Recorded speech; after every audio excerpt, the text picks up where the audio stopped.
Alright, welcome Vishesh to the stream, and yeah, we're going to be doing the Grandmaster of Demonic Cultivation novel stream today.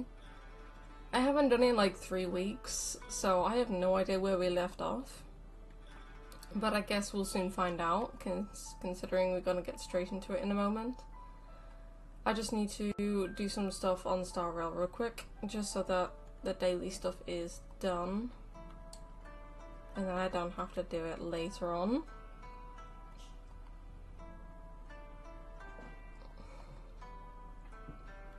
But yeah guys, how are you guys doing?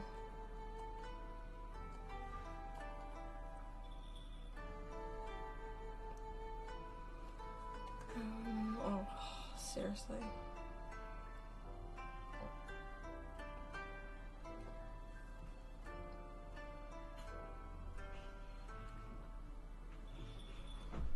I believe we were still in a flashback. Oh, hello?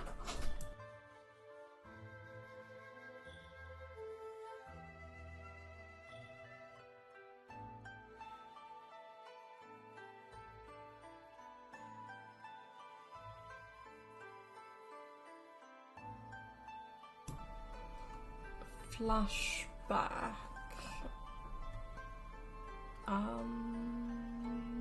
Flashback.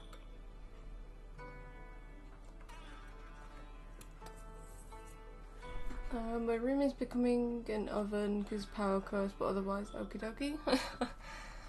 I had a nice shower this morning because if I didn't, then I would have cried. So yeah, that's my day so far. Woke up, got in the shower, and did some stuff online. And then yeah, that's right about it, honestly. And then started streaming, but I streamed a little bit late because I didn't look at the time. So that's my bad. But yeah. Wait, what am I supposed to do? Oh, I have to find these things. Yeah, Languishing beat some water demons. Oh! Okay, yeah, we're at that point. Okay. So, we're going back to the past and doing the whole flashback to the past. Okay.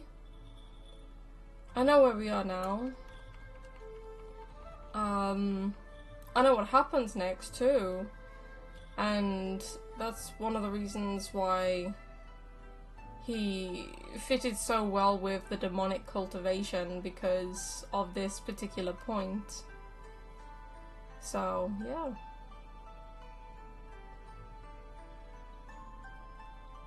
Don't follow me, bitch.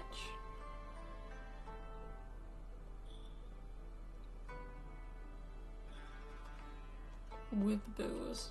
Oh my god. I don't always play Star Rail. I mean, now that I've got nothing else to do on my main account, I'm literally struggling what game to play, and it's mostly Call of Duty, I'm not gonna lie to you.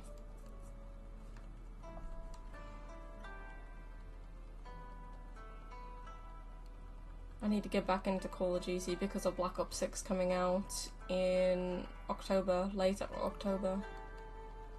Why do I remember details of BL novels when you don't? I know the story, like, I've watched it, I've, like, watched, like, the live action show and everything. I just don't remember where we're at in the novel. I have a bookmarker, so I know where we're at, it's just I don't remember where we're at. So, yeah.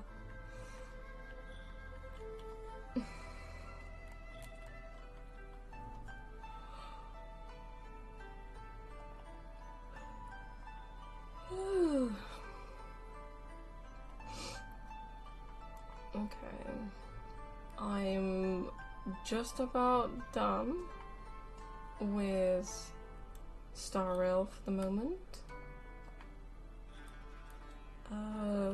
For some reason I have updates on my PlayStation.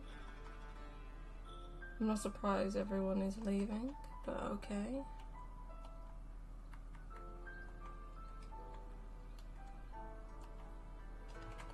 I think at some point after this stream I do want to stream some Yu-Gi-Oh! Mainly because I do like Yu-Gi-Oh! So much. But yeah, we are going to do the whole novel reading now. Chapter 4, I believe. I literally have a bookmarker from the special edition of the last book of Modazushi. And one side is Wei Wuxian using his demonic cultivation, which is like the red eyes, and his flutes. And on the other side it is Lantern on his instrument. I do like that. I like it. I do have a different bookmarker, which is like a metal dragon with like this like bead on it. And it's supposed to glow in the dark, but I like that. I got that on my comic book of Modazushi. Now the thing is, which page did we leave off on? Because it could be either. Let's have a look.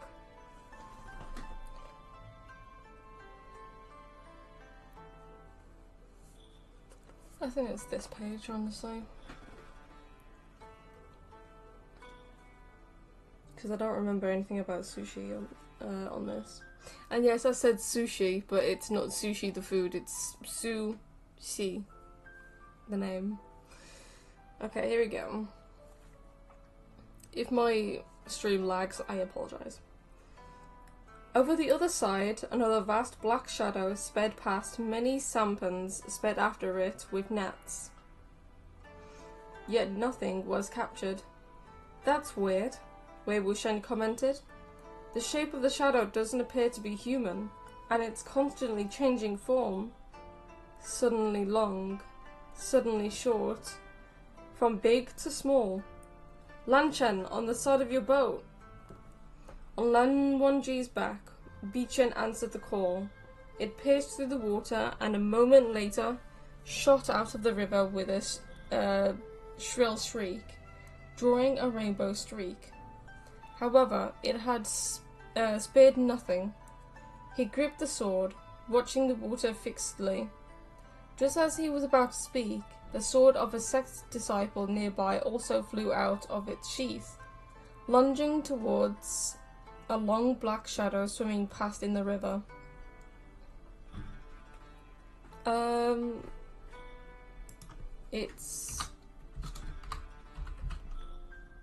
That's his name.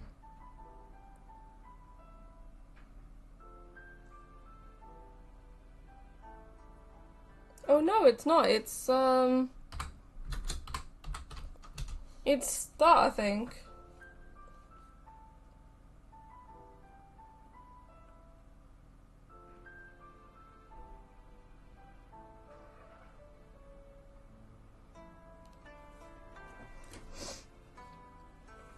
However, once his sword entered the water, it never resurfaced.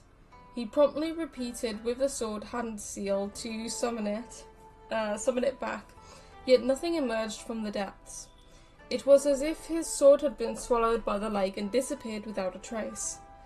This sect disciple, a boy about the same age as Wei Wuxian and company... Wait, what? And company? Blanched at the loss of his sword, turning paler by the minute. One of the older sect disciples nearby spoke up. Sushi, why would you act on your own initiative and urge your sword to enter the water? And before even finding out what's in there?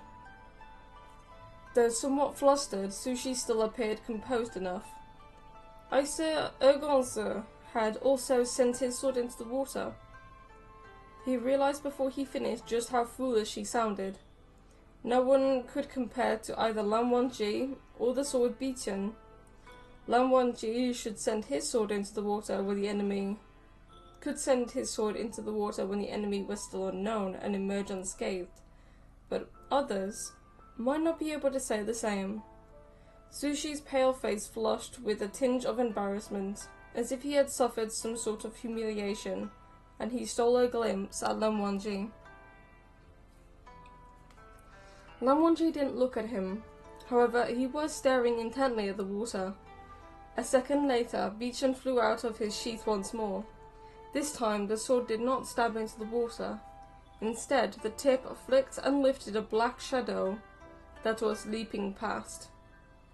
With a splash, a wet, black dump, I cannot read. Oh my god. With a splash, a wet black lump crashed onto the deck. Wei Wuxian stood on his toes and peeked. It was a robe. Wei Wuxian laughed so hard he almost fell headfirst into the river. Lan Chen, you're amazing. This is the first time I've seen a water ghost's robe get pulled off during a hunt. Lan Wangji concentrated on inspecting to see whether there was anything wrong with Bichen, seeming to have made up his mind not to converse with him. Zhang Cheng piped up. Shut up, for you. It wasn't a water ghost swimming past below just now, only a robe. Of course, Wei Wuxian saw the same, but he couldn't not sense Lan Wangji. Oh, not sense, tease. Oh, good god, I can't even speak. But he couldn't not tease Lan Wangji. The thing slinking about was this robe. No wonder the net couldn't catch it and the swords couldn't pierce it. Its shape keeps changing. But a mere article of clothing can't possibly swallow a spiritual sword, so there must be something else in the water. At this time, the boat had already drifted to the heart of Bailing Lake. The lake was extremely deep and profoundly dark in its shade of green. Suddenly Lan Wangji raised his head slightly. We must go back immediately. Why? Lan Xichen asked. The creature intentionally lured us to the lake's heart, Lan Wangji replied. Just as he finished, everyone felt their boats dip violently. Water rapidly flooded into the boats, and Wei Wuxian suddenly realized that the lake water of Bailing Lake was no longer dark green, but closer to black. Near the center of the lake, a humongous maelstrom had formed without their notice. Dozens of the boats were spinning in that maelstrom, submerging as they spun, and if they were about to be swallowed by a giant mouth. The clanking of blades being unsheathed rang all around as the party began to mount their swords. Wei Wuxian had already risen into the sky, bowing his head as he looked down. However, he saw that the boat's deck of sect disciple Sushi, who had sent his sword into the water, had already been swallowed by Bailing Lake. The water was over his knees. He appeared fully panicked, yet did not utter any cries for help, perhaps because he was too terrified. Without hesitation, Wei Wuxian bent down and reached out, seizing his wrist and grabbing him up. With an extra person on this, fuck's sake. With an extra person, the sword beneath his feet unexpectedly dipped. Yet it continued to rise. However, it didn't climb for long before a sudden, huge tug from Sushi's side almost pulled Wei Wuxian off the sword. The bottom half of Sushi's body was already submerged within the black maelstrom, and it was whirling faster and faster, his body also sinking deeper and deeper, almost as if there was something lurking underwater, hugging his legs and dragging him down. Zhang Chang, mounted on his Sandu, had risen to over 60 meters in the sky above the surface of the lake, quite unconcerned. When he looked down, he charged back downward, quite upset. What are you up to now? The suction from within Bailing Lake was growing progressively more powerful. While Wei Wuxian's sword excelled in dexterity and agility, a lack of strength just happened to be its weaknesses, and it was forcibly pulled to lower and lower altitudes until it was close to the surface of the lake. Wei Wuxian steadied himself while yanking on Sushi with both hands, shouting, "Somebody help me! If I can't get him up, I'm gonna have to let go. Suddenly, Wei Wuxian felt a tightening on his back collar, and Wanji had him single-handedly held up by his back collar. While Lan Wangji only gazed impassively in another direction, he was supporting the weight of 3 people all by himself. Even as he fought against the unknown creature in the lake, they were still steadily rising higher into the air. Zhang Cheng was a little astonished. Had I rushed to grab Wei Wuxian earlier, I probably wouldn't have been able to rise quickly and so steadily on Sandu. My voice then, okay. Lan Wangji is only around the same age as me. Right then, Wei Wuxian said.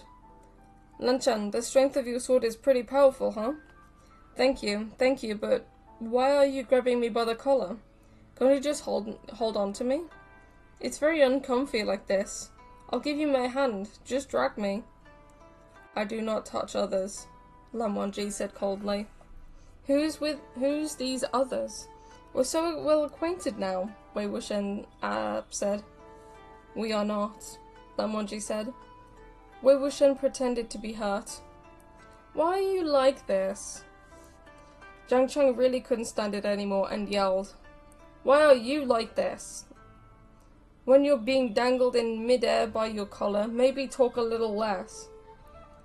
The group steadily retreated from Biling Lake on their swords and landed back on shore.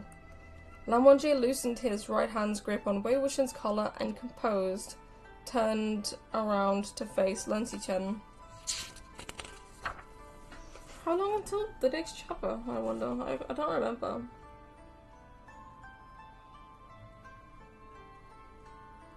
Ooh, we may actually do it this stream. Maybe. And I have a message.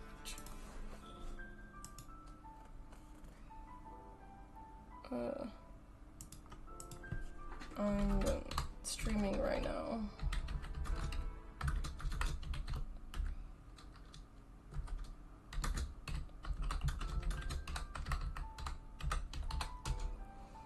Okay.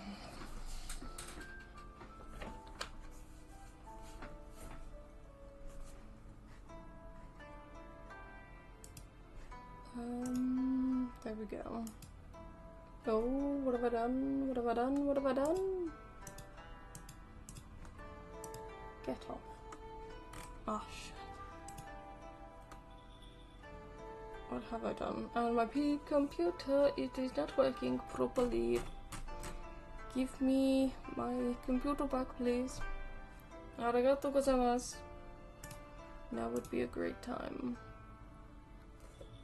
My PC is dying. I'm getting 0 fucking KPS right now. But hey ho. While holding him by the collar like a cat holds a kitten by the neck.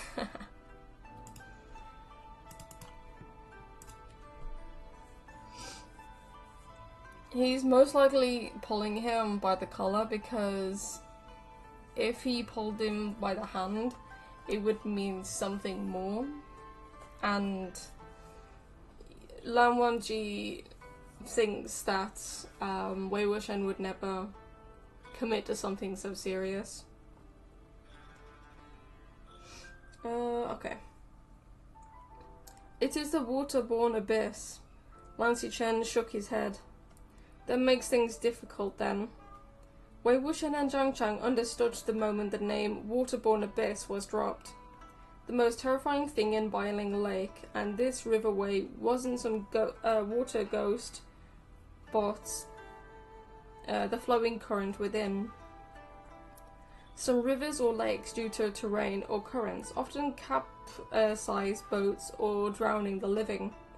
As time went on, the water body itself would nurture a certain temper, not unlike a spoiled little miss who refused to go anywhere without extravagant clothes and gourmet food.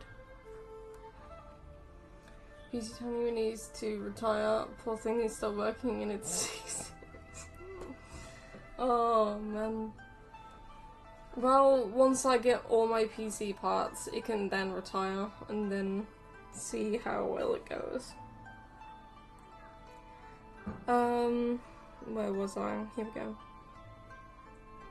Ever so often, a cargo ship would capsize, or the living would drown as sacrifices to it. If there wasn't any sacrifices, then it would seek out and create trouble to seize them on its own. The people local to Kayi Town, or Sayi Town, were expert swimmers and rarely experienced tragedies such as sunken boats or drownings, so it was impossible for a waterborne abyss to be nurtured nearby.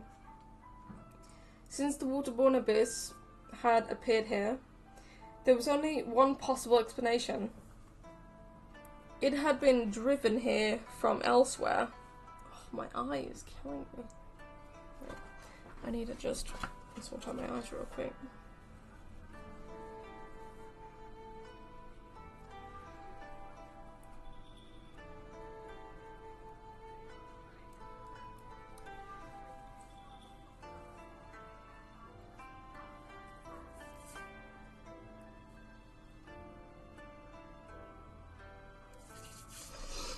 Okay, I'm gonna have some water as well, just in case my fucking throat decides to screw me up.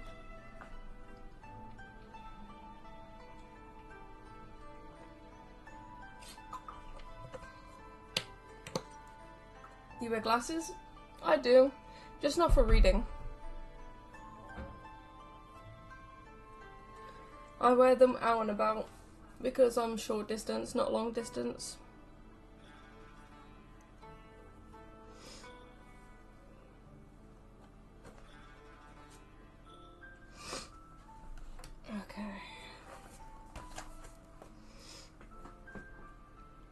Okay, here we go. Once a waterborne abyss was formed, the entire water body would transform into a monster that was extremely difficult to exterminate. Unless the water was drained completely, unless everything and everyone beneath the depths was salvaged, and unless they were able to expose the riverbed to the light of the sun for several years. But that was practically an impossible task. However, there was a method that could temporarily alleviate the problem, albeit at the expense of others. That method was to drive it to another body of water to have it cause havoc elsewhere. Were there any areas disturbed by the waterborne abyss recently? Lamonji asked. Lancy Chen pointed to the sky. He wasn't pointing at anything else. He was pointing at the sun. Wei Wuxian and Zhang Chang exchanged a look, understanding dawning on them. The Wen clan of Qishan. Within the cultivation world were countless prominent clans, both big and small, littered throughout the land like stars. However, there was a colossus that towered absolutely above them all, and that was the Wen clan of Qishan. The family insignia of the Wen clan was the sun, symbolizing contend the sun's glory. Commensurate the sun's longevity? I don't know. Their cultivation residence occupied an immense area, comparable to that of a city, and word had it that night did not fall within its walls. Thus it was called Nightless Sky, and also known as the Nightless Immortal Capital. The clan was also a colossus because no matter the metric, its number of disciples, its power, its claims to land, its spiritual devices, it was head and shoulders above the rest, and none could compete. Quite a number of cultivators thought Quite a number of cultivators thought it the greatest honours to be a guest cultivator of the Wen clan. I forgot where I was just at. I just read the fucking line. What? And based on the Wen clan's usual standards of conduct, it was extremely likely the waterborne abyss of Sayi Town had been driven here by them. Although the origin of the water spirit was now known, everyone fell silent. If this was the doing of the Wen clan, then it would be pointless. No matter how much they were accused or condemned, the clan would not admit to it to begin with, and would offer no reparations regardless. A sect disciple complained indignantly. Their clan driving the waterborne abyss here is going to cause serious trouble for Sayi town. If the waterborne abyss grows and invades the waterways of the town, so many people's livelihoods will be at the whim of a monster. It's really so...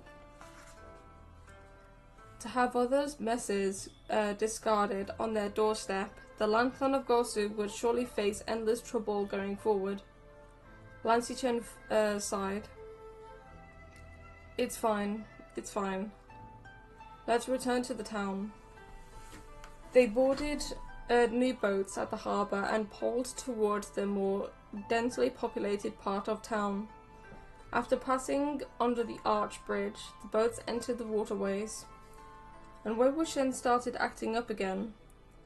He tossed his bamboo pole and set one foot onto the side of the boat, checking to see if they had any hair out of place by using the water as its mirror. He acted not a bit like he had just fought a number of water ghosts and barely escaped from the mouth of a waterborne abyss. Calm and easygoing, he sent flirtatious looks to both sides of the shore. Gigi, how much for half a kilo of loquats? I don't know how to say that. Loquats. He was extremely youthful and brightly handsome, glowing with such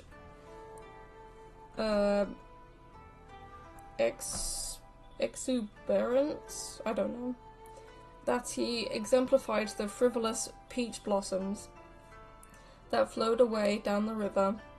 A woman tipped her bamboo hat and smiled brightly. Little lady, no need for you to pay. How's about I give it you for free? The Wu dialect was soft and supple, refreshing and sweet. Melodic sentiments trilled from the spear's lips while the listener's ears were filled with honey. Wei Wuxian cupped his hands in courtesy. Of course, I'd want... And my brother's calling me. I'll be back in a moment, guys.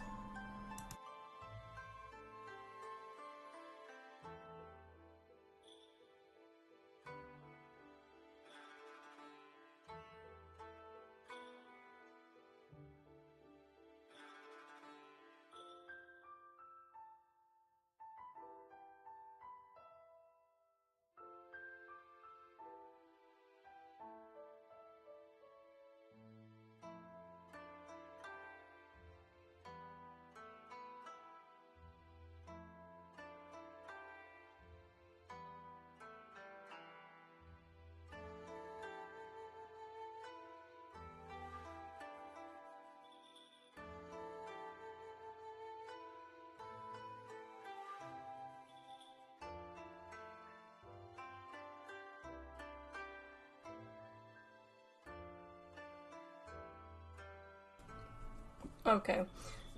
Note to self, never get AirPods because using that as a microphone on call with someone sounds like you're underwater, and it's not the good kind of underwater speaking. It's literally the fact that you really can't hear them because it just sounds like mumbling underwater. I forgot where I was even at. Of course I'd want them if they're a gift from Gigi. The woman reached into her basket. Out came flying a perfectly round golden loquat. No need for that kind courtesy. It's for that handsome face of yours. The boats moved fast. When two met, they instantly swept past each other. Wei Wuxian spun and caught the fruit perfectly, laughing. Gigi is the more beautiful one. Reference to a verse from Tang poet Dufu's Mansion, peach blossoms symbolizes love. Oh, okay. I didn't know that. While he boasted and flirted on the side, Lan Wangji did not spare him a glance, appearing entirely noble in character and sterling in integrity. Pleased with himself, Wei Wuxian tossed the loquat in his hand in the air, then pointed at Lan Wangji all of a sudden. Juji, do you ladies think he's handsome? Lan Wangji has never expected he'd be dragged into this. Just as he was at a loss for how to respond, the women on the river all shouted in a unison, even more handsome. There even seemed to be snickering from men mixed in there. Who will gift him one too, then? Wei Wuxian asked. If you only give me one and not him, I'm scared he'll turn into a big ol' circus over it when we get back. Chirping laughter tittered along the entire river. Another woman came poling over. Okay. We'll gift you two. Take mine. Catch, little lady. With the second loquat captured in hand, Wei Wuxian shouted, Juji is both beautiful and kind. Next time I'm here, I'll buy an entire basket. The woman's voice was clear and sonorous, and she was spunkier than the first. She pointed at Lan Wangji. Tell him to come too. Come by the loquats together. Wei Wuxian brought the loquats to the level of Lan Wangji's eyes. Lan Wangji continued to stare squarely at the boat's bow. Take it away. And so Wei Wuxian took it away. I knew you wouldn't want it, so I wasn't gonna give it to you in the first place. Zhang, catch. It just so happened that Zhang was speeding past on another little boat, and he caught the loquat with a single hand. A smile appeared on his face, but then he immediately humped. Yep, that's Zhang for you. Were you strutting around flirting with everyone in sight again? Wei Wuxian preened. Get out of here. Then he turned his head and asked, Lan Chen, you're from Gusu. You know how to speak the dialect, right? Teach me. How do you tell someone off in the Gusu dialect? Lan Wangji threw him a single word. Frivolous. Then boarded a different boat. Wei Wuxian hadn't really expected him to answer in the first place. He just thought the kittenship local dialect was incredibly fun.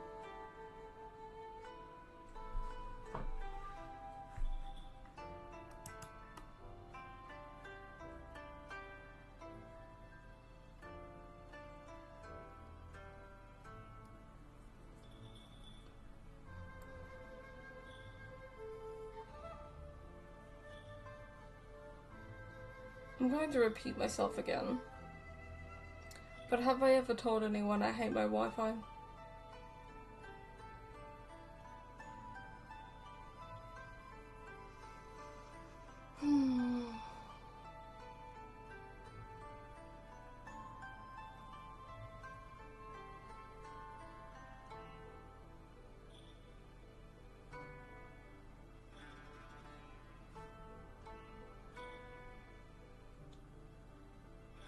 I have? Well, and I'm gonna say it again. I hate my Wi-Fi. Oh god, I swear it's my adapter. It has to be my adapter.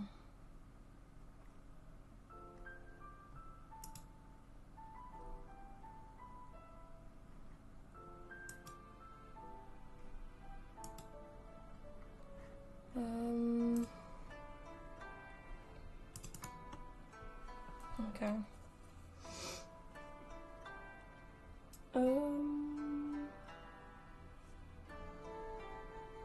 I don't know how long it disconnected for. Do you remember what I said last, so that I know where to go back to?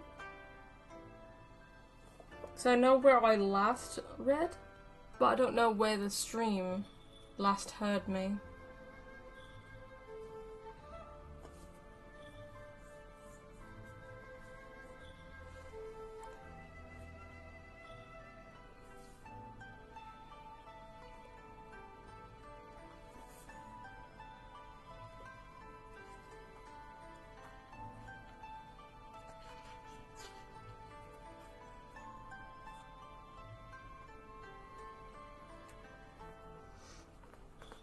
Lan was saying frivolous to Wusan. Narrows it down very little, but okay, so wow, okay, so we had like two different massive paragraphs in front. Okay. Lan Wangji threw him a single word, frivolous, then boarded a different boat. Wei Wuxian hadn't really expected him to answer in the first place. He just thought the kittenship local dialect was incredibly fun and that Lan Wangji would have spoken it since he was young, so he was having fun teasing him. He tossed back a gulp of sticky rice liquor. Then with the round, black, shiny little jug dangling from his fingers, he picked up the bamboo pole and lunged it over to fight Zhang Cheng. Lan Wangji, on the other hand, stood side by side with Lan Xichen. Still, this time, both wore similar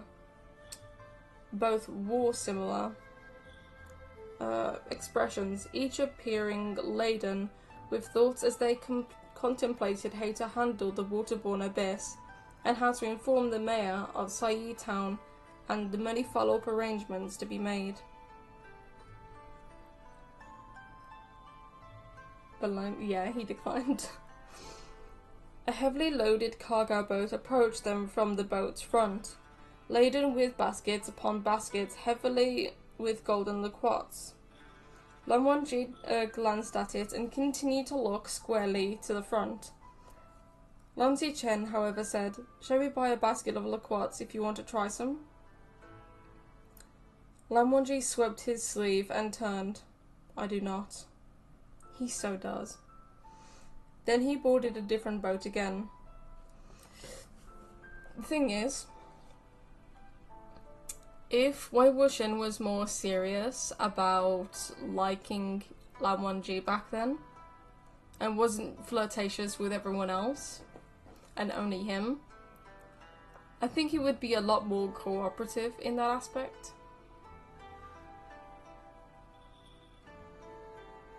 And I think he would actually want a la quote from him. Him specifically. Wei Wuxian bought a bunch of random trinkets in Sai Town to bring back to the Cloud Recess. And those souvenirs were all dived up among the other clan disciples. Since Lan Qiren had gone to Qinghe, there were no classes, and the youths let themselves loose to the extreme. They swarmed into Wei Wuxian and Zhang Cheng's room to sprawl out on the floor, eating and drinking, arm wrestling, dice rolling, and picture book flipping all through the nights. One night, Wei Wuxian lost a dice roll and was sent to scale the wall and go down the mountain to buy Emperor's Smile.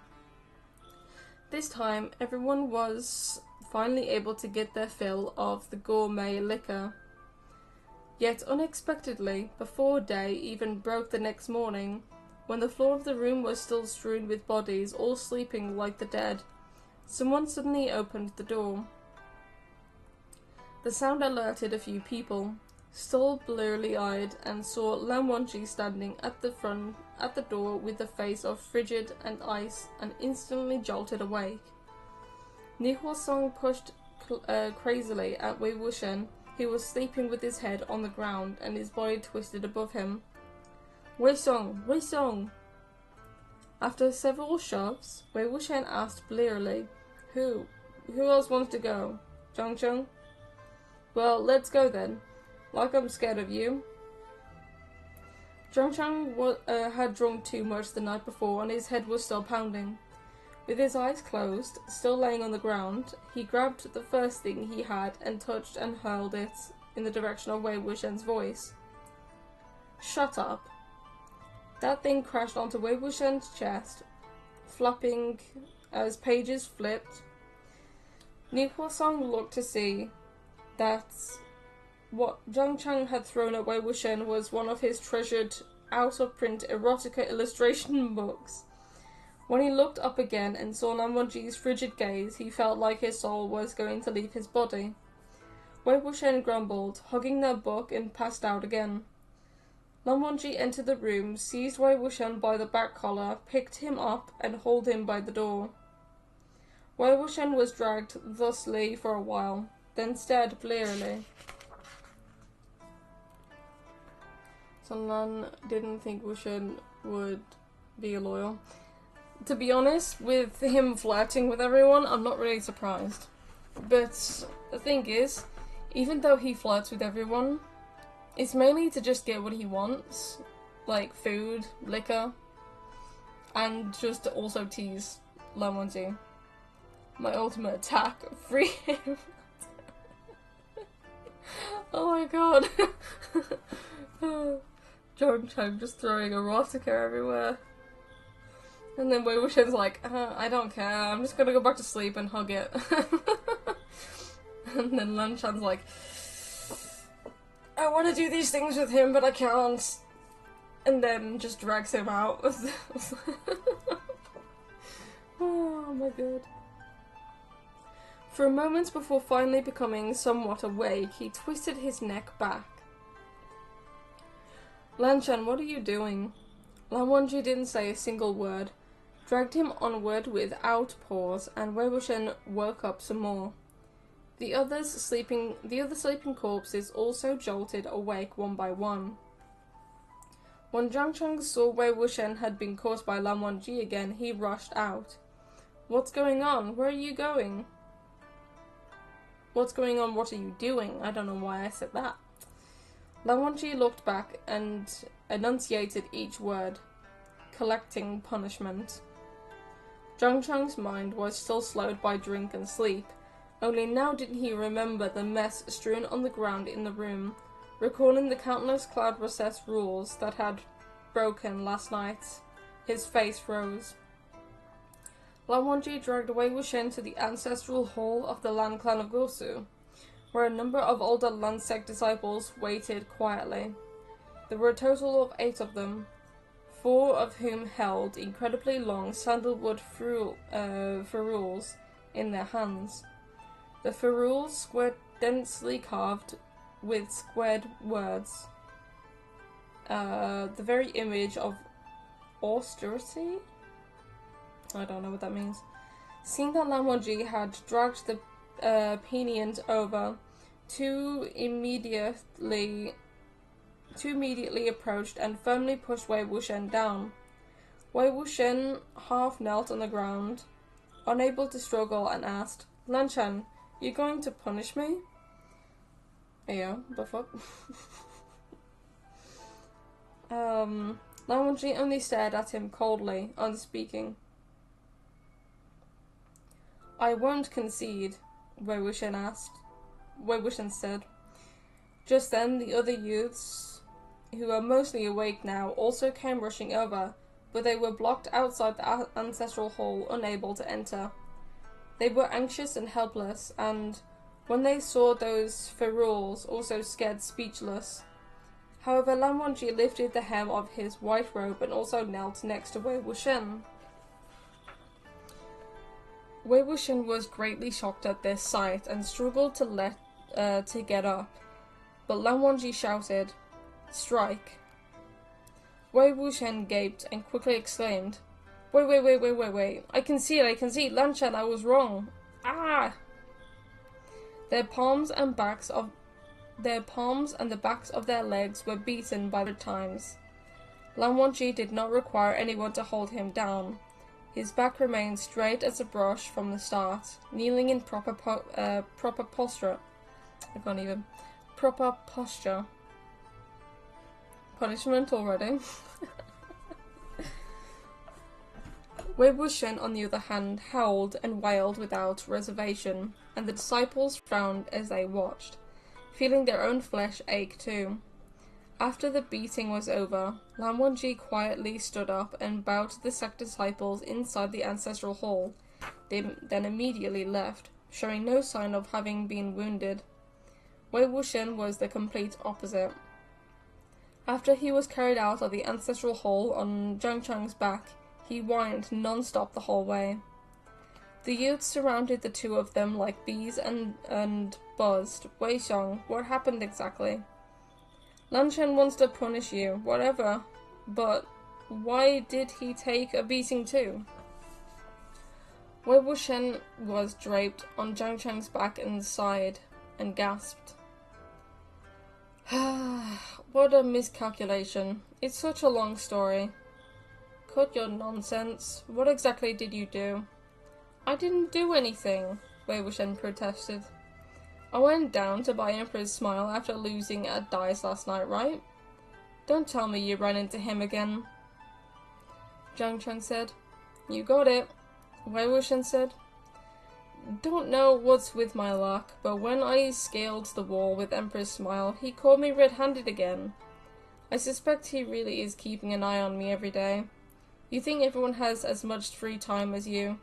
And then... Zhang Chan asked. And then I still greeted him. Wei Wuxian replied. I said, Lantern, what a coincidence, it's you again. But of course he ignored me again, and came striking with his hand without so much of a word. I said, come on, why do this? He said, should guests violate curfew too many times, they will have to collect punishment at the Lan Ancestral Hall. So I said, there's only two of us here. If you don't say anything, and I don't say anything, then no one would know I broke curfew, am I right? I promise that there'll be no next time. We're so well acquainted now, can't you grant me some face and let me off easy? Everyone grimaced.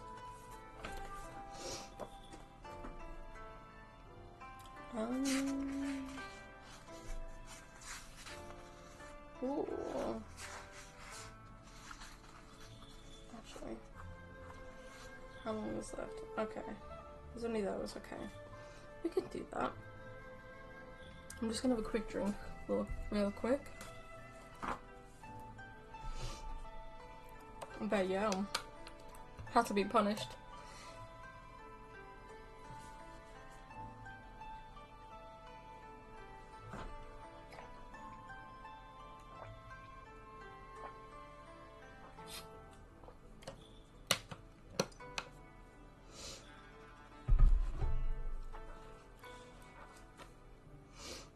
Alright.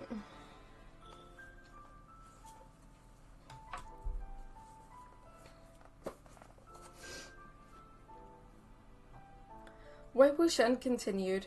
In the end, he told me that we're not well acquainted, and he lunged at me with his sword without holding back at all. So I had to put the Emperor's Smile aside and parry him. He used his fists and palms too. He was coming at me so hard. Ayo. I couldn't get rid of him at all. In the end, I got really tired of the chase, so I asked, you sure you won't let me go? You won't let me go? But he still said, collect your punishment. The youths had their hearts in their throats, listening to the story, and Wei Wuxian was exalted in his retelling. Completely forgetting he was still on Zhang Chang's back, he gave Zhang Chang's shoulder a forceful slap. I said, sure. And then I stopped dodging, pouncing and grabbed onto him, and then we both fell outside the cloud recess wall. And so the two of us both fell outside of the boundary of the cloud recess. Wei Wuxian said, that fool had me seeing stars, I tell ya. Ni Huasong was already blank. He didn't break free? Oh, he tried, Wei Wuxian replied. But I had him locked in real good with all four of my limbs. He couldn't have broken free, even if he wanted to. And he had no way of getting away from my body. Ayo, what the fuck?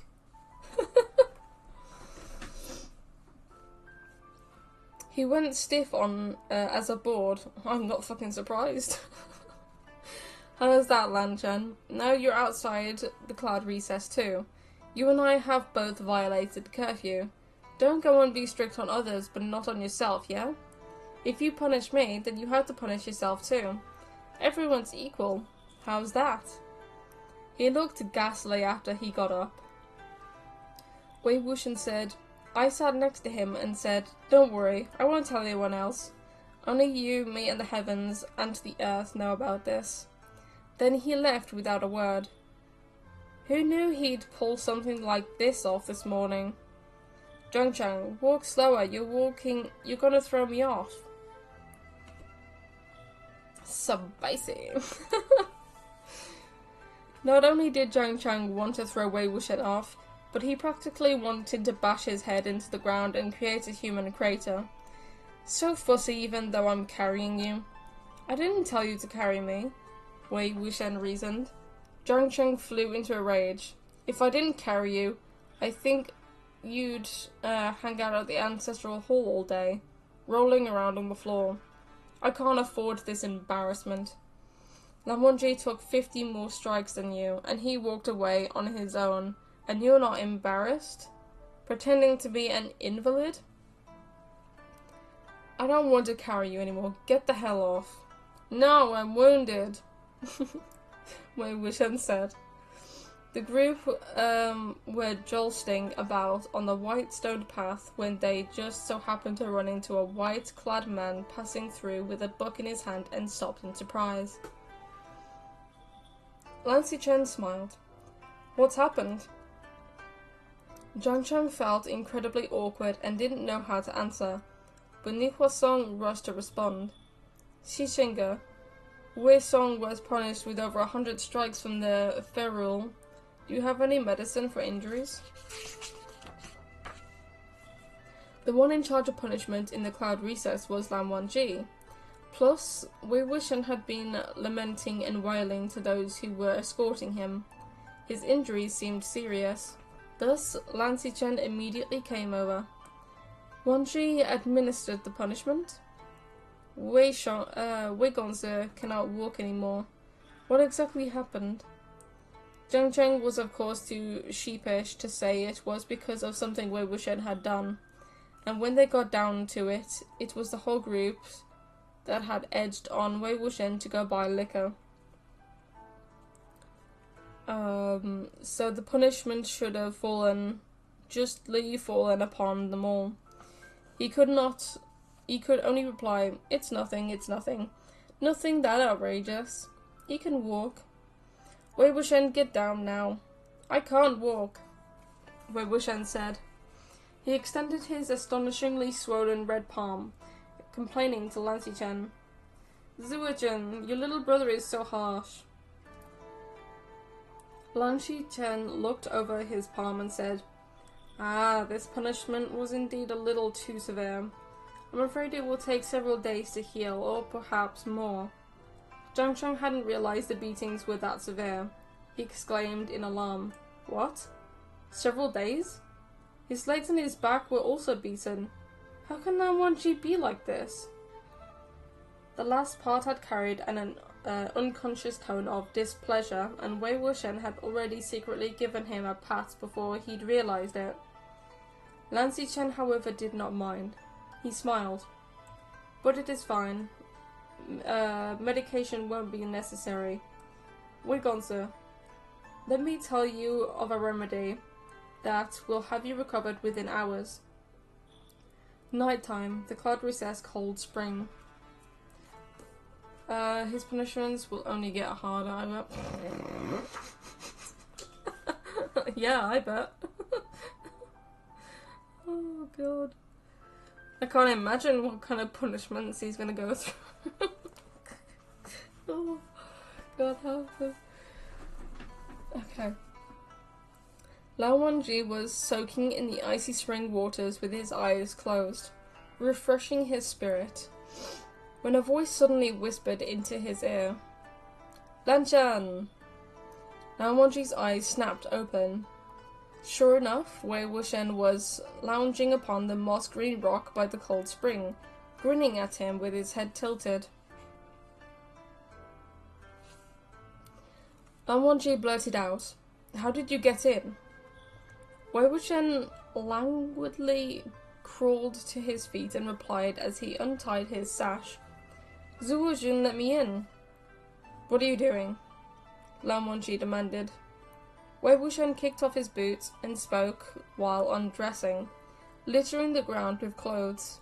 I'm already stripped, and you're asking what I'm doing? They say your clan's cold spring, besides calming the spirit for cultivation purposes, has the ability to heal external injuries. So, your Gurga told me to come and soak with you, but it's so sneaky of you to come recuperate alone. Ha! It's really so cold. He entered the spring, and the bone-bitingly freezing spring water had him flailing about. Lan Wangji speedily pulled away. I have come for cultivation, not recuperation. Stop thrashing. But it's so cold! So cold! Wei Wuxian complained. He wasn't trying to intentionally exaggerate this time. It was indeed difficult for outsiders to adapt to the land's cold springs so quickly. It felt as though stopping for even a moment would see his blood freezing and his limbs turning to ice. So he had to keep flopping about in the water, in the hopes that moving around would warm him.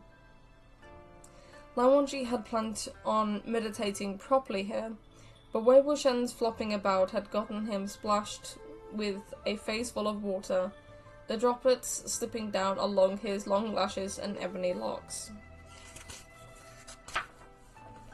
Unable to endure this any longer, he exclaimed, "Do not move." He reached out as he spoke, pressing a hand down on Wei Wuxian's shoulder. Wei Wuxian instantly felt warmth surge from where their bodies touched. Feeling a little better, he unconsciously moved in his direction. Lan Wangji tensed. What? Nothing, Wei Wuxian said innocently. It feels warmer on your side. Oh, God. Lan Wangji kept an arm firmly between them to maintain distance and stated sternly, "That is untrue." Wei Wuxian had wanted to shuffle closer and get Chummy to loosen him up, but when he couldn't and was snubbed, he still wasn't upset. He snuck a glance at Lan Wangji's hands and back. His injuries hadn't yet faded, as Wei Wuxian had expected, so he really didn't come here for recuperation. Wei Wuxian said earnestly, "Lan Chen, I really am so in awe of you. You really turned yourself in for punishment too when it came to it, without letting yourself off easy in the slightest. I'm speechless." Lan Wangji shuttered his eyes anew, still and silent. Wei Wuxian added, "It's true, I've never seen anyone be so serious and really mean what they say.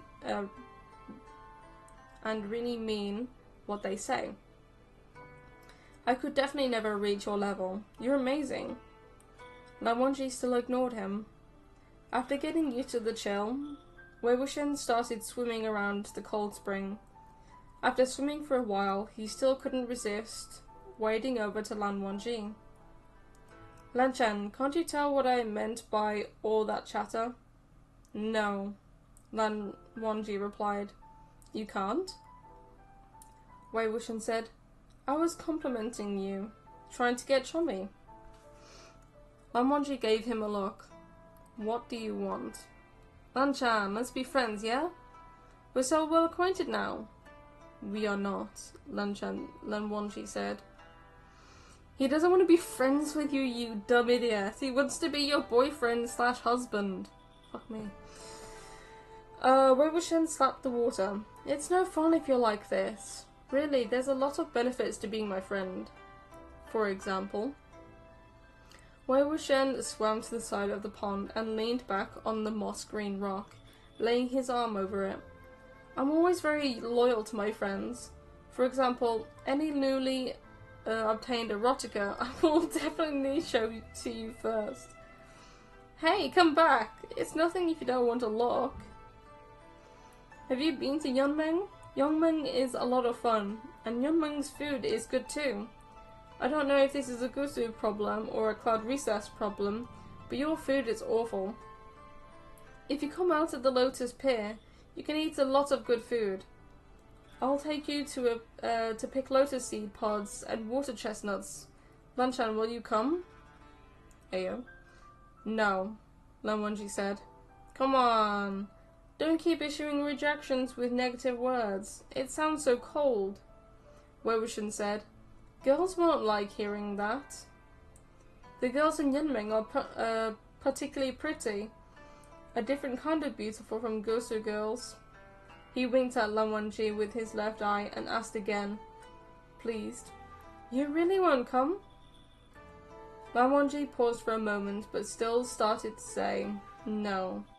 Wei Wuxian said, Rejecting me like this, without giving me a single bit of face? Aren't you worried that when I leave, I'll take your clothes away too? Get lost. Since Lan Qiren's return from Qinghe, he hadn't banished Wei Wuxian to the library to copy the Lan precepts, only giving him a severe scolding in front of everyone instead, leaving out all the various allusions to the classics and simplifying it. The gist of the scolding was probably that he had never seen such an unruly, impossible, shameless person. Please get lost right now as far as you can. Don't go near the other students, and especially do not corrupt his favorite student, Lan Wangji. While he was yelling, Wei Wuxian listened gleefully with a grin, not the least bit embarrassed or angry. The moment Lan Qiren left, Wei Wuxian sat down and turned to Zhang Zheng. He's only telling me to get lost now. Don't you think that's a little too late? Telling me only after I've already corrupted everyone. Too late. The waterborne abyss at Sai Town presented a major problem for the Lan clan of Gosu. This thing couldn't be eradicated, nor could the Lan family, be like the Wen clan and drive it elsewhere.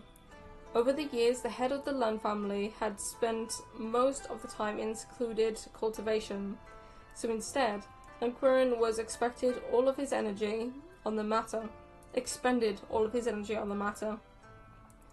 Lectures became shorter and shorter, meaning Wei Wuxian was more and more often taking the others out gallivanting on the mountain.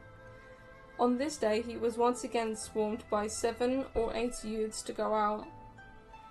As they passed by the Lan Library Pavilion, he took a glance up. Through the lights concealing Yulan magnolia branches, he could see Lan Wangji sitting there alone by the window. Li Puosan wondered, is he looking our way? He shouldn't be. We weren't that loud. So what's with that look in his eyes? Probably thinking about how to find fault in us, Wei Wuxian said. Wrong, Zhang Cheng said. Not us, it's you. The only one he's watching is you. Just you wait. Watch how I'll put him in his place when I get back. I'm gonna have some more water. My throat be dry. Oh my god. Didn't realise talking for so long actually dried my throat so quickly. It's great.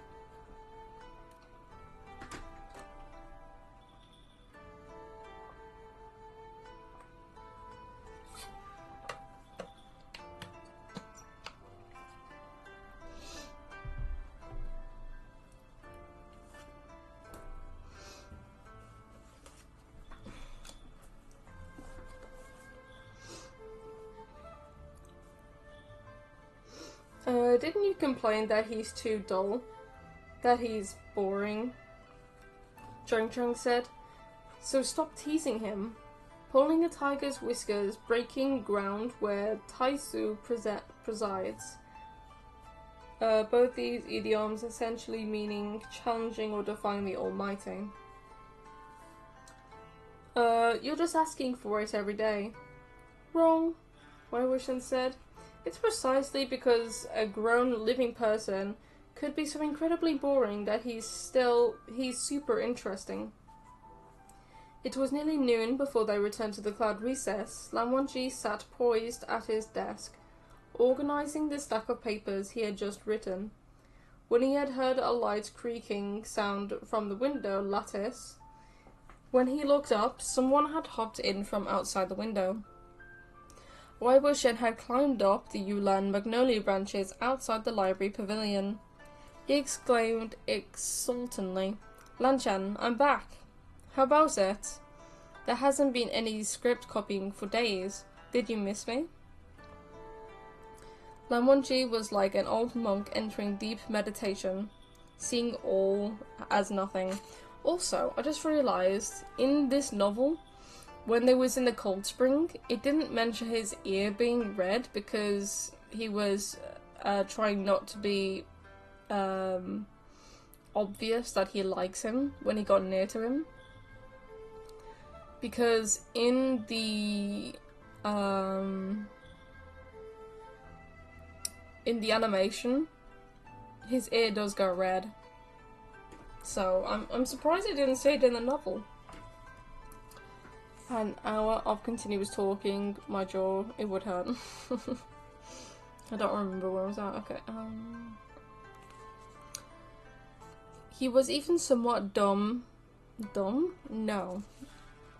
God damn it, I can't even speak.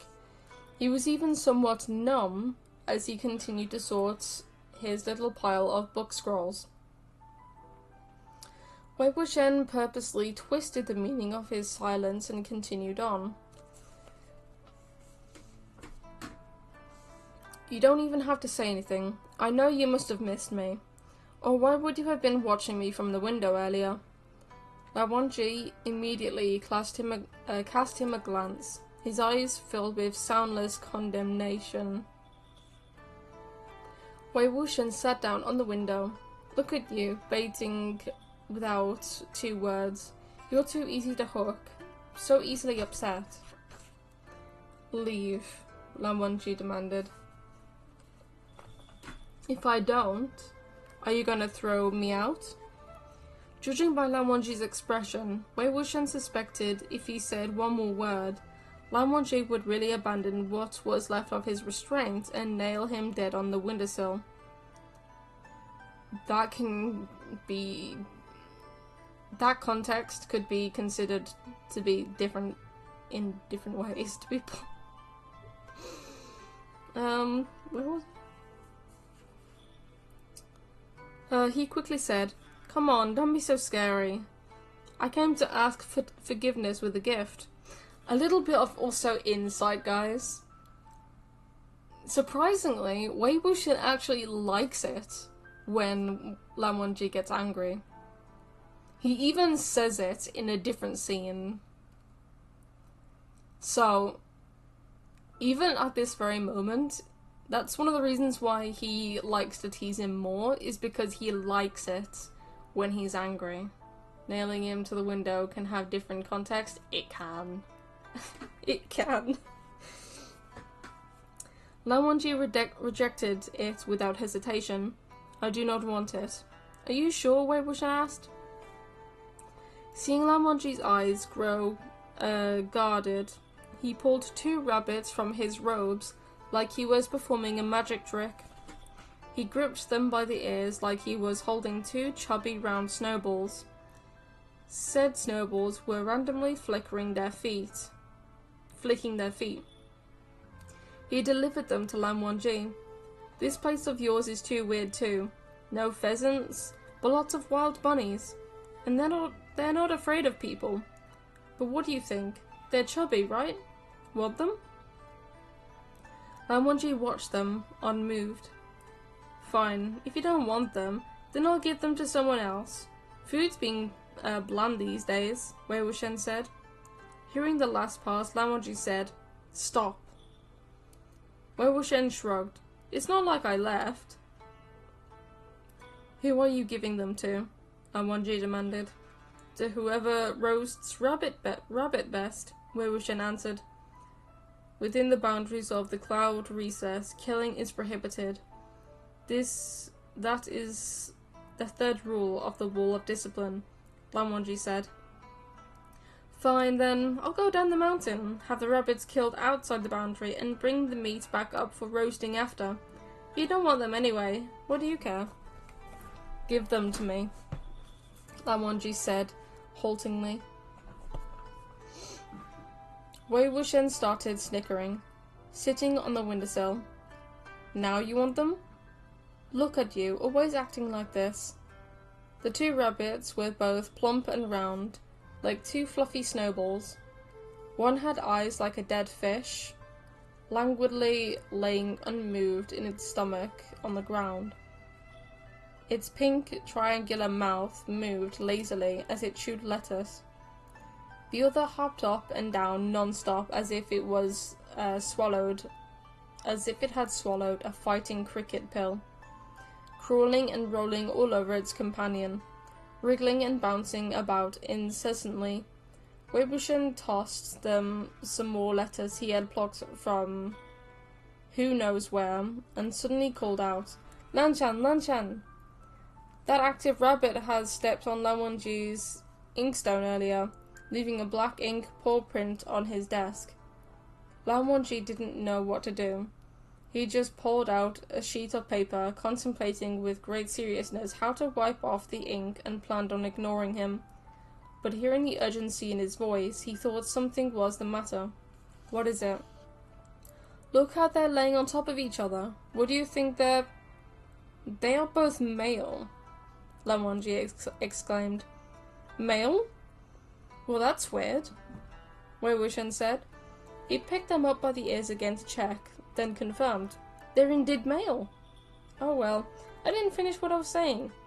What are you being all stern for? What were you thinking about?" "Speaking of, I caught these two rabbits and didn't even pay attention to whether they're male or female. And yet you already went and saw their..." Lan Wangji finally bodily threw him out of the library pavilion. Oh, there's the little picture. This is so funny. Wei Wuxian laughed while plummeting through the air. Oh god. Lan Wangji slammed the window shut with a loud bang, then collapsed next to his desk. He scanned the room, strewn with a mess of papers, inked paw prints, and two white rabbits rolling around with lettuce leaves. He closed his eyes, covering his ears. The rustling Yulin magnolia branches veiled the window and shut out the outside, but no matter how hard Lan Wangji fought it, Wei Wuxian's spirited and boisterous laughter could not be so easily shut out. Getting bad flashbacks? Don't say that. Oh man, that scene was everything.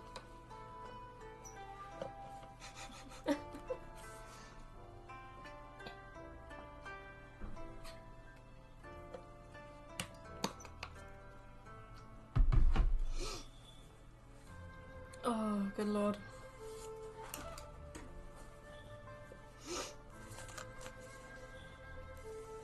The next day, Lan Wangji finally stopped coming to class. Wei Wuxian's seat had changed 3 times. He had originally sat next to Zhang Zhang, but Zhang Zhang was actually attentive in class, and in order to perform well to gain some pride for the Zhang clan of Yunming, he had moved to the first row. That spot was too conspicuous and would not allow Wei Wuxian to mess around, so he had abandoned Zhang Zhang and moved behind Lan Wangji.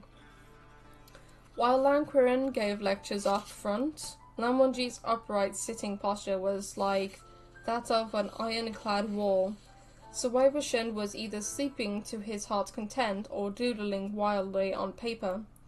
Other than the risk that the paper balls he'd thrown at others would occasionally be caught by Lan Wangji's sudden hand, this seat was perfect in every aspect. However, Lan Qiren later noticed this scheme and swapped the two of them. Since then, Wei Wuxian's posture slacked and he could sense 2 icy piercing eyes nailing into his back. Few more pages and then we're on chapter 5. And Lan Qiren would shoot ferocious glares at him as well. It was an extreme pain to be monitored at all times by the old one up front and the little one behind. After the erotica and rabbit couplet incidents, Lan Qiren had determined Wei Wuxian to be a vat of ink black dye.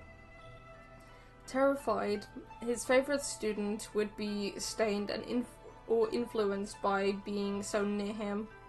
He quickly stopped Lan Wonji from coming to class anymore, and so Wei Wuxian returned to his old spot and things remained settled for a good half-month. Unfortunately, the good days never lasted long for someone like Wei Wuxian. Within the cloud recess there was a long windowed wall. For every 7 steps there was a window with carved fretwork, and every carving was different. There was the playing of the Quin upon high mountains. There was soaring through the air on swords. There was the killing of Yao and beasts. Lan Qiren had explained that every window on the wall was engraved with the story of a Lan ancestor. The oldest among the carvings, as well as the most famous, depicted 4 scenes from the life of the founding father of the Lan clan, Lanan. The founder had been born in a temple, innately intelligent. He grew up amongst the murmur of a Buddhist sutras and became an eminent monk known far and wide from a young age. At his crowning age, he returned to secular life with the Lan of Qilan, Sanskrit for monastery, as his surname became a musician. On his path of cultivation, he met in Gorso, the Fated One. He had sought the two. I can't even read properly. The two became cultivation partners and went on to form the foundation of the Lan family. When his partner passed, he returned to the temple and ended his life. The 4 windows were named thus: the monastery, music study, cultivation partners, and return to nothingness. Finally, after so long, there was something interesting being taught. Although Lan Qiren made it sound like some dry, tedious annual, Wei Wuxian absorbed the information. After class was dismissed, he laughed. So the founding father of the Lan was a monk. No surprise there. To enter the secular world of the sake of one person, should you leave? I too shall leave. This life shall not remain in the world. With such a character for a founder, how did he give birth to such unromantic descendants? No one else had imagined that the infamously old-fashioned Lan family would have such a founder either, and they got into a discussion over it.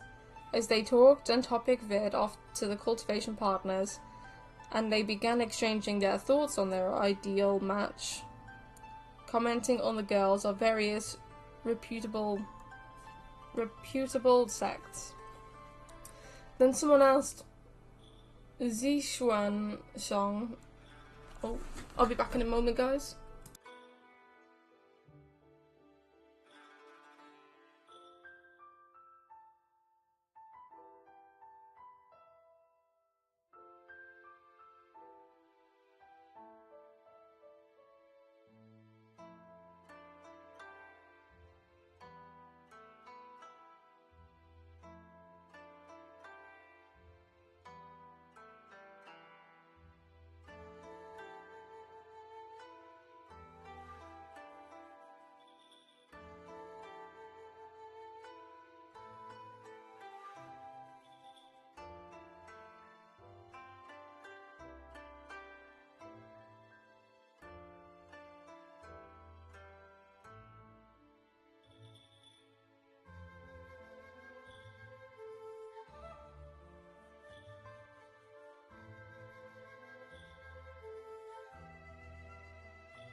Sorry about that, guys. My brother said that there will be a package coming for him, so I managed to get it for him.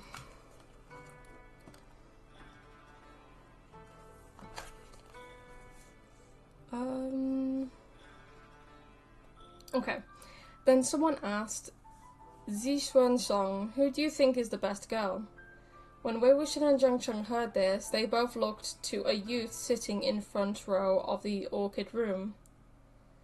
This youth was proud and handsome with a cinnabar dot between his brows, and his collars, cuffs, and sashes were all embroidered with the white peony sparks of a mist snow.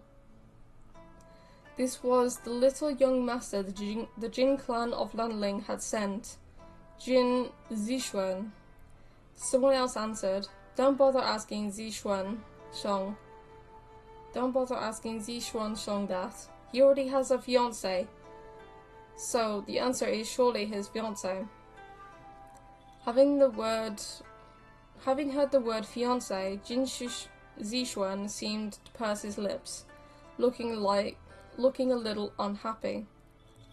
The disciple who first asked the question wasn't one to take hints, and was still buoyantly curious. For real? Which family is she from? She must be shockingly smart and beautiful, right?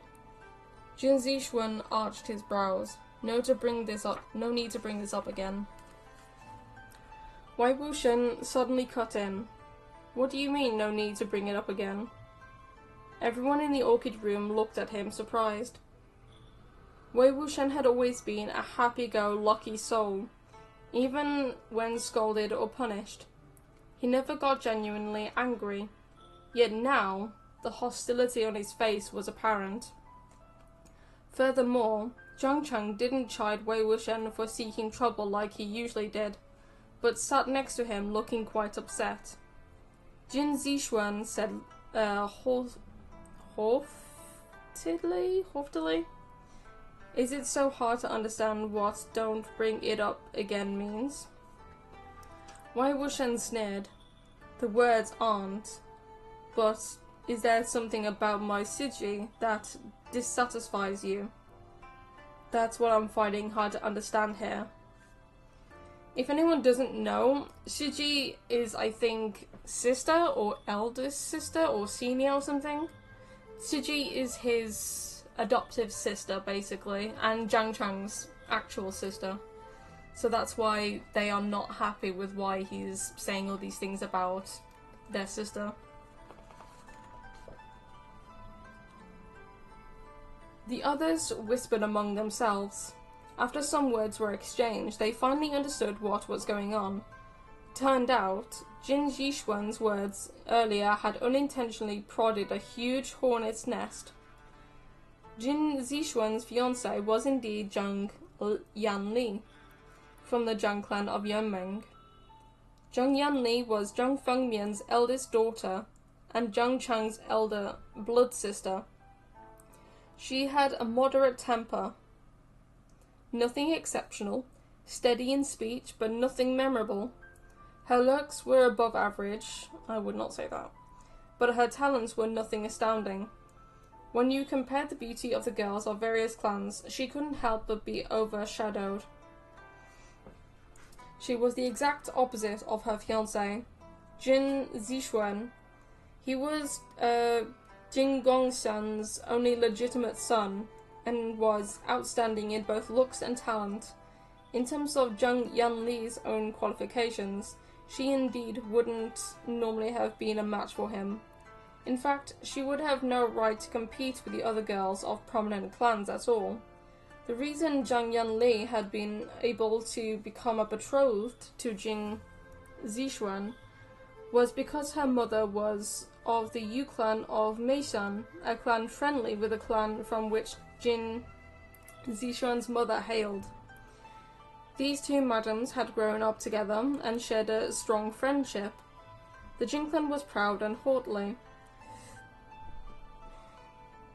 a trait Jin Zixuan had inherited completely.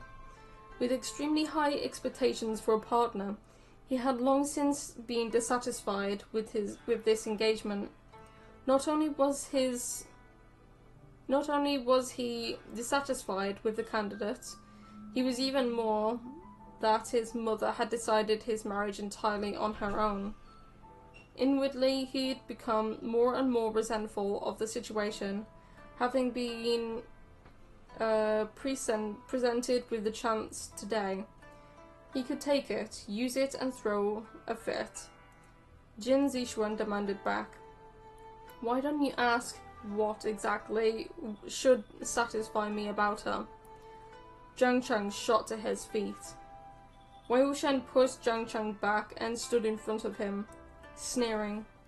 And you think you're that amazing yourself? Where did you get the confidence to be so choosy? Because of his engagement, Jin Zixuan didn't hold a high opinion of the Zhang clan of Ming. He'd only long since looked askance at Wei Wuxian's behavior. Besides, he prided himself on being singularly exceptional among these juniors. Never had he been degraded like this before. He blurted, "If she's dissatisfied, tell her to cancel this engagement. Either way, I don't care for your precious Shiji. If you do, why don't you go ask her father for her hand? Doesn't he treat you more dearly than his own son?" The last comment made Zhang Cheng's gaze freeze. Wei Wuxian was beside himself with rage, lunging with a raised fist. Although Jin Zixuan had expected the attack, he didn't expect Wei Wuxian to be so fast, and the punch landed before he was done talking. Instantly, half of his face was numb. Without another word, he immediately fought back. This fight alarmed two major clans, Zhang Fangmian and Jin Lanling, respectively. After seeing the two kneeling in punishment, the two heads of the families went to Lanquirin for a round of severe scolding, both wiping sweat from their foreheads afterward. After exchanging greetings, Zhang Fangmian raised the subject of cancelling the engagement. He said to Jin Guangxian it was Ali's mother who was adamant about this engagement in the first place. I do not agree with it. From the looks of things, neither party is happy with the arrangement, so let's not force things. The thing is, guys, he actually does like her, and they do actually have a kid together. So it's not like he is dissatisfied, it's just the fact that he hasn't realised it yet, and we'll find out later on. Oh, 1, 2, 3, 3 pages left until chapter 5. It's crazy. Jin Gongsheng was astonished and somewhat doubtful. No matter what, to cancel an engagement with another prominent clan was not a good thing at the end of the day. He said, "What do children know? Let them throw their tantrums. Fang Miansheng, you and I can very well ignore them.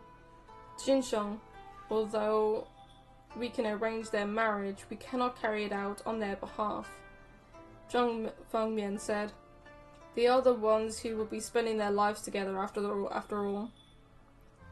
This marriage had never been Jin Gongxian's original intention. If he had wanted to arrange a marriage with a prominent family to bolster his power, the Zhang clan of Yongmeng wasn't the only nor the best choice. It was just that he'd never dared to disobey Madame Jian, was all. But since the head of the Zhang family had raised the subject voluntarily, why keep pestering him? The Jin family was the groom's side, and thus didn't have as many concerns as the bride's. Besides, Jin Zixuan had always been displeased with Zhang Yanli as his fiancée. Jin Gongxian knew this. After much consideration, Jin Gongxian boldly agreed to the cancellation. At this time, Wei Wuxian was still unaware of what he had destroyed. He was kneeling on the cobblestone path that Lan Qiren had designed when Zhang Cheng approached from afar. He said sarcastically, "Well, well, you're kneeling all honest-like." Wei Wuxian gloated, "You know I kneel all the time." But a pampered guy like Jin Zixuan must never have knelt before. If it doesn't make him cry for his mommy and daddy, I won't be named Wei. Zhang Cheng hung his head for a moment, then said dryly, "Father is here." "Siji didn't come, did she?" Wei Wuxian asked. "Why would she? To show how embarrassed? To watch how you embarrassed her?" Zhang Cheng said. "If she came, would she not have already been by you to keep you company or deliver medicine?" Wei Wuxian heaved a sigh. "It would have been nice if Siji had come. Thank goodness you didn't get dragged into this." "I was going to," Zhang Cheng said. "If you hadn't pushed me away, the other half of Jing Zixuan's face would have been done for too." "Best not," Wei Wuxian said. "The asymmetry makes him look uglier. I heard he particularly treasures that face of his, like some peacock. I wonder how he feels right now, staring at himself in a mirror." He pounded the ground and laughed. Wei Wuxian then added, "Actually, I should have let you fight while I stood and speculated." I should have let you fought while I stood and spectated. That way, Zhang Shushu might not have had to come, but it can't be helped. I couldn't resist."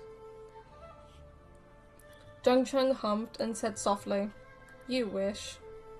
Wei Wuxian had said what he said, offhandedly, but inwardly. Zhang Cheng felt complicated. He knew deep down that it wasn't a lie. Zhang Fengmian had never once rushed to another clan within a day over of Zhang Cheng's own affairs, whether they be good or bad, major or minor. Never. Wei Wuxian saw him looking glum, and he thought he's still feeling upset over something Jing Zixuan had said. He said, "Go on, you don't have to keep me company. If Lan Wangji comes again, you'll be caught. If you're free, go look at how dumb Jin Zixuan looks while kneeling." Zhang Cheng was slightly surprised. "Lan Wangji?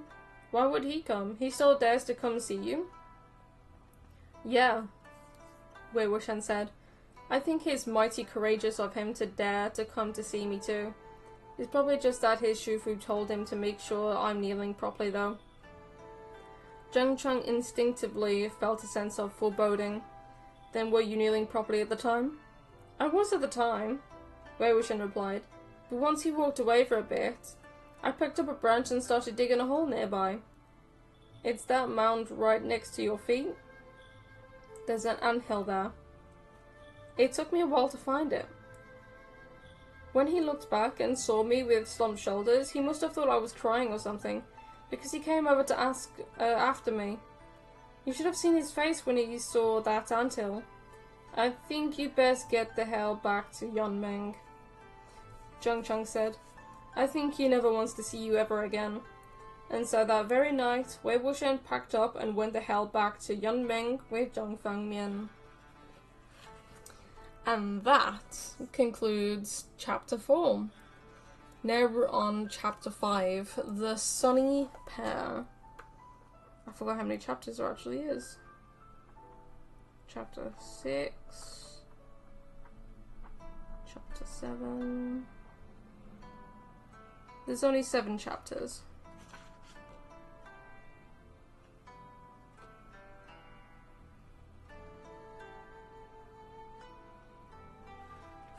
Oh, at the end of chapter 7. Oh my god, yes. I need that so bad. Oh my god. But guys, we are way more than halfway through the book now. It's crazy. I want to look at the pictures real quick. Wait, oh, did I miss one? No. That's where they found that.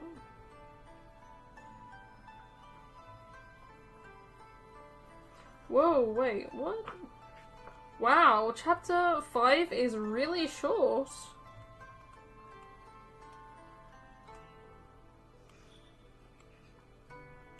Whoa, okay, yeah, chapter 5 is extremely short compared to chapter 4. Holy shit.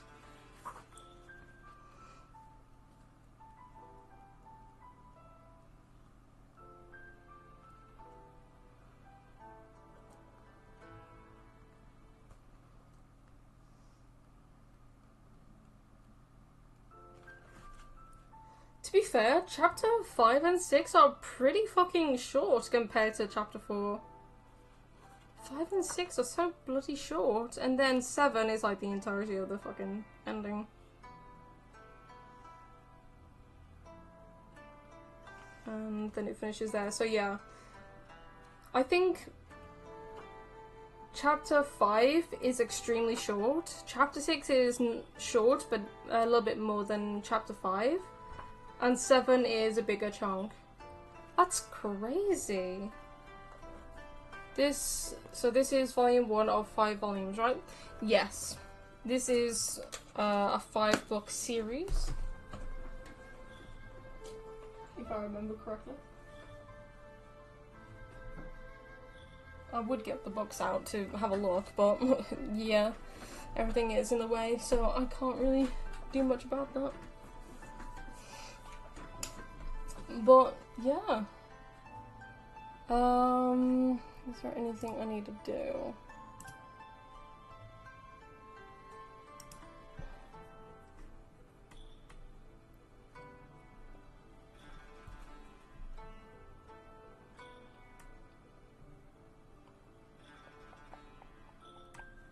Okay.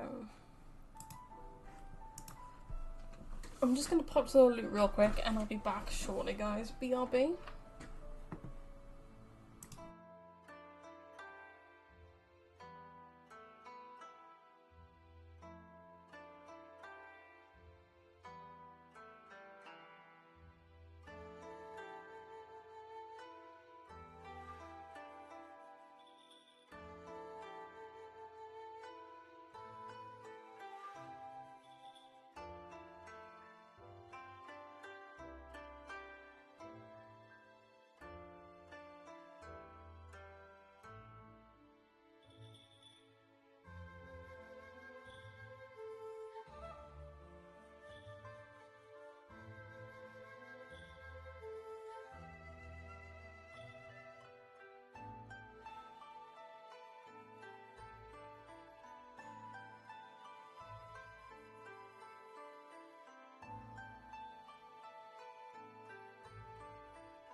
Okay, I'm back in action. I'm actually going to push that a little bit down. Okay. So So, what I'm thinking now is that we wrap up this stream right now. And what I'm thinking is I'm gonna have a little break so that I can have something to eat. And then I think I want to stream some more Master Duel, honestly. Because I actually quite liked it. What day is it tomorrow? It's Thursday tomorrow, isn't it? Yeah, tomorrow's Thursday. So tomorrow, I'll do maybe like a multi-stream between Call of Duty and Valorant, maybe. And then Friday, I'll do some more Star Rail. Oh no, actually, wait.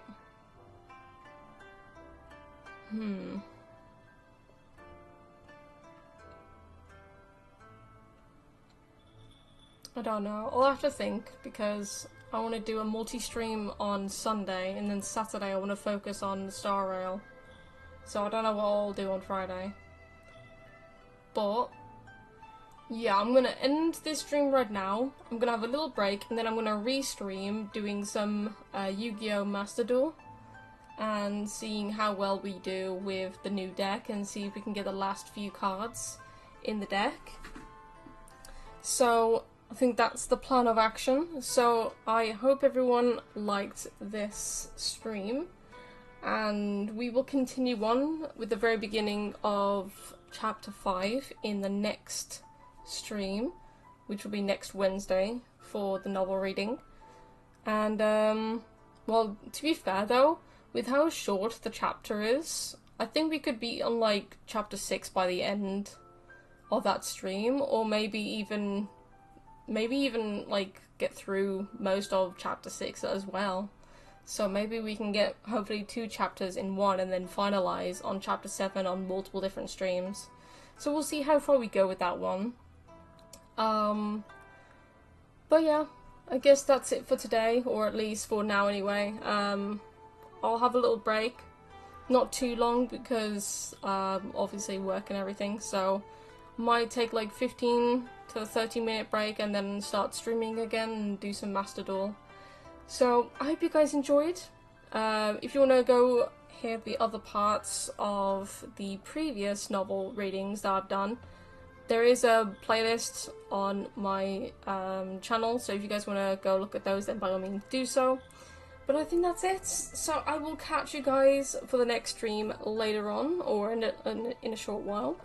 And yeah, Vishesh, thank you for stopping by. I appreciate it. And I will see you guys in a short while. So until then, I'll catch you guys in a bit.